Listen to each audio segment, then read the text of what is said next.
All right. Last thing I want to talk about here is former Buffalo Bills GM, Steelers executive, Doug Whaley. The guy just, I don't know. It's like he does it on purpose. So like there's no filter. Like nobody's at home telling him to just stop talking sometimes because he's just spewing from the mouth. He went on a little bit of a rant on 93.7 The Fan about how the Steelers are quote unquote have a lot of work to be done before they could compete with teams in the NFC. What they said is, what he had to say was Joe Burrow had 3 of his offensive linemen out, 3 of his starting offensive linemen. If you took 3 of the starting offensive linemen off the Pittsburgh Steelers, would they be able to go into Buffalo in that hostile environment with everything surrounding that Buffalo team and be able to blanket them like the Cincinnati Bengals? That's all you have to say right there. That's how far that gap at quarterback is going to be as well. I'm not saying that Kenny can't strive and get better and get to that level. I'm just saying you take a snapshot of that picture right now, that's where you are. So I think there's a lot of work to be done. I want to break this into parts. The first part about the offensive lineman. He goes, if you took 3 of the starting offensive linemen off the Pittsburgh Steelers, would they be able to go into Buffalo in that hostile environment with everything surrounding that Buffalo team and be able to blanket them like the Cincinnati Bengals? I don't know if he's talking offensively or defensively, but yes, would the Steelers be able to hold a poorly playing Buffalo team to 10 points? Yes, they would. Right. And that would not be on Kenny Pickett. Yeah, I don't know what point he was trying to make here. No. But like, yeah, that Buffalo did not play well in that game. Like that. No.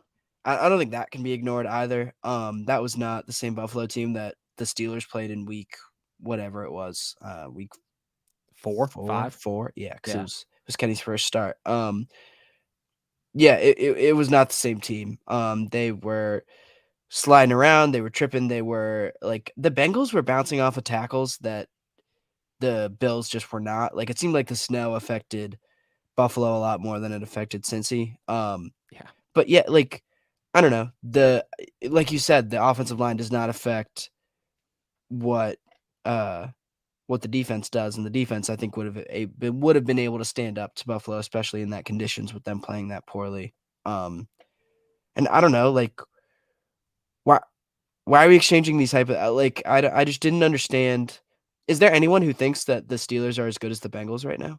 No, apparently, like I don't know. He like where is he? Like inventing a guy to get mad at. Like this is a quintessential example of it. Like who's his counter argument here? Who is he arguing against? I don't. No, I mean I'm sure that somebody on the fan said something like at some point about like, oh, the Steelers are right there because they do that sometimes.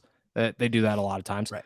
But still, like even in that argument, it's like he like had a grudge against Kenny Pickett, like directed the whole thing towards how Kenny is not Joe Burrow. And you're like, yeah, I understand. But like Brock Purdy is not Dak Prescott. And they still won that game. Like It's not about there's nothing to do with the quarterbacks. Joe Burrow played very well, definitely. But just like you said, the Bills were down to both of their backup cornerbacks, their 3rd string safety and their 2nd string safety. And they played absolutely terrible. Like, I don't know. That wasn't on Joe Burrow. Like, right. And breaking news, Manscaped now sells beard products. That's right. They are once again revolutionizing men's grooming with the brand new Beard Hedger Pro Kit. From a beard trim to a fresh shave, this technology behind the Beard Hedger Pro Kit allows you to shape your signature beard and look. Now you can finally use Manscaped products to make sure your drapes match the carpet by going to manscaped.com and using Steelers20 for 20% off and free shipping. It's time to tame your mane. No one likes a weird beard, so say goodbye to all your stubble with Manscaped's Pro Beard Kit. It all starts with the Beard Hedger. This thing is a juggernaut of fixing faces. First off, this cordless trimmer has a rotary wheel that gives you 20 hair cutting lengths, all with one guard. So no more messy drawers full of extra add-ons. That's right. Face grooming doesn't need to be hard. Get 20 different beard lengths in just one guard. It's also waterproof, so you can shave in the shower to avoid all that hair in the sink. The titanium-coated T-blade is tough on hair but smooth on your face, leading to single-stroke efficiency that brings satisfaction one stroke at a time. The Pro Kit doesn't even end there, though. They have created 4 dermatologist-tested formulas for your post-trim care. First, there is the beard shampoo and conditioner. You need to remember all your hair is different. Your beard hair is more coarse and easier to damage than the hair on your head. That's why the kit has made shampoo and conditioner specially designed to moisturize, reduce ingrown hairs, replace natural oils, and promote beard health. Next, the kit has Manscaped's beard oil, an essential piece to your main facial accessory. No one wants a guy whose beard is brittle and dry. The oil relieves dryness both on the beard and the skin beneath, while adding a little shimmer and shine, making you look extra fine. Cap off the kit with the Beard Balm, a pomade that shapes, styles, moisturizes, and tames for a sculpted look to attract any fellows or dames. The Pro Beard Kit also comes with three free gifts: a beard brush, a comb, and scissors to ensure your beard is ready to impress. So get 20% off and free shipping with our code Steelers20 at manscaped.com. That's 20% off with free shipping at manscaped.com. And all you have to do is use our code Steelers20. Manscaped, beard hedger, one stroke, one guard, 20 lengths. He said at one point, he was like, well, Joe Burrow's only in his 42nd start as a starting quarterback. I'm like, that's a lot of games. Like, Yeah. Kenny Pickett is in his, he made what? Like 8 11? starts, 9 starts. 8, yeah, 11 starts. Like, yeah. Like, and came in and his first start was against the best team in football in the Buffalo Bills. yeah. And he also said, oh, and Joe Burrow's coming off an ACL injury. Like, that was 2 years ago, man. 2 years ago, an ACL injury. What do you mean? Yeah. Like, yeah. what? No. Like, Kenny why is that Pickett's coming irrelevant? off no reps in the summer, getting thrown in the middle of a Jets game, and then having to adapt on the fly. So you want to talk about obstacles. And on top of that, like, Joe Burrow's ACL was 2 years ago. Think about how different the Cincinnati Bengals were 2 years ago. There was no Jamar Chase. T. Higgins and Joe Burrow played 7 games together. That entire offensive line is different. Joe Mixon was dealing with injuries. The entire defense was the entire secondary wasn't there. Mike Hilton was still in Pittsburgh. I mean, and you're trying to make a comparison between a team that is in year one of their that just completed year one of their rebuild versus a team that has already completed their rebuild. Like, what point are you trying to make with this? This is, I think that's the like, it would be an okay argument to make, and you would sound fine if you didn't finish it off with "there's a long way to go" or whatever he says, because at that point you're just like, well, how do you know that? You know, like, if you're going to talk about, well, 2 years, right, Joe Burrow's just removed from his ACL surgery. He's only 42 games deep. Well, what if by the end of next season, Kenny Pickett is like this next Joe Burrow? We have no idea. Like, I'm not going to say that all the signs are there, but nobody watched Joe Burrow tear his ACL, go 2-7, and go, this guy is it. Like, he's definitely going to be the next Patrick Mahomes. No. Yeah, before last year, did anyone think that the Chiefs or the Bengals, before they actually made that run to the Super Bowl, did anyone think that they were anything super special? No, people didn't think they were super special in the Super Bowl. Like, you heard all week about how the Bengals are all right, kind of lucked their way in here.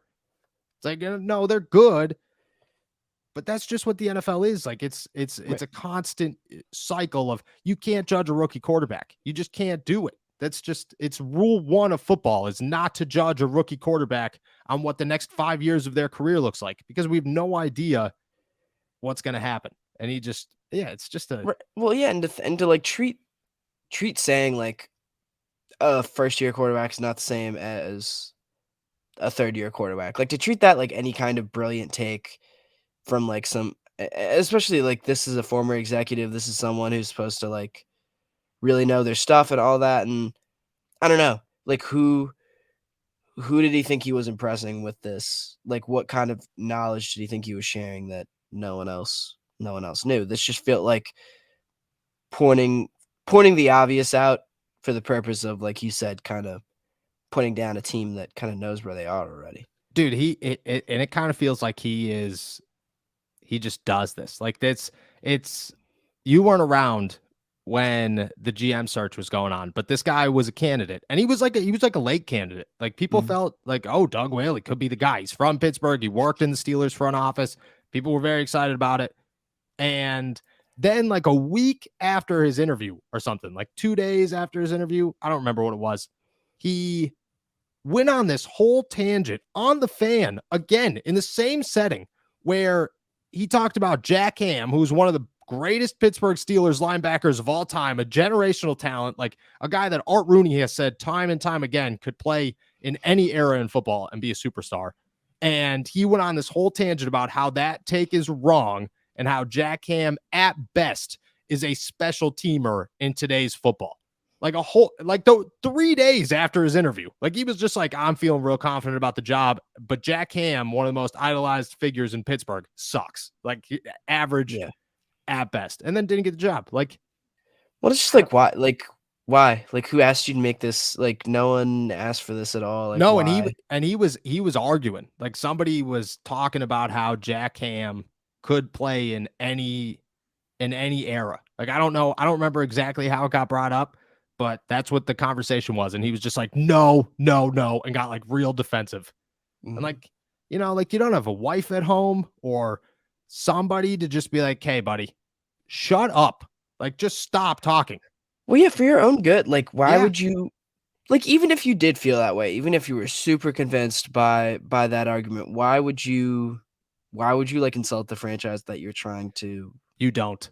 Yeah. Like, you just don't. If you were interviewing for a job, you do nothing but praise that. And if it would be one thing if he was going to try to get a job at Costco, and he was like, he said some dumb things about Costco. This is a general man. There are 32 of these in the entire world. It takes everything and anything to get into one, let alone be interviewed for one. You get a second chance at one, and boom. But that's just, like he's the guy that the Bills, like he was right before the Josh Allen era in the Bills, like right before the Brandon Beane, who's, turned into one of the best GMs ever.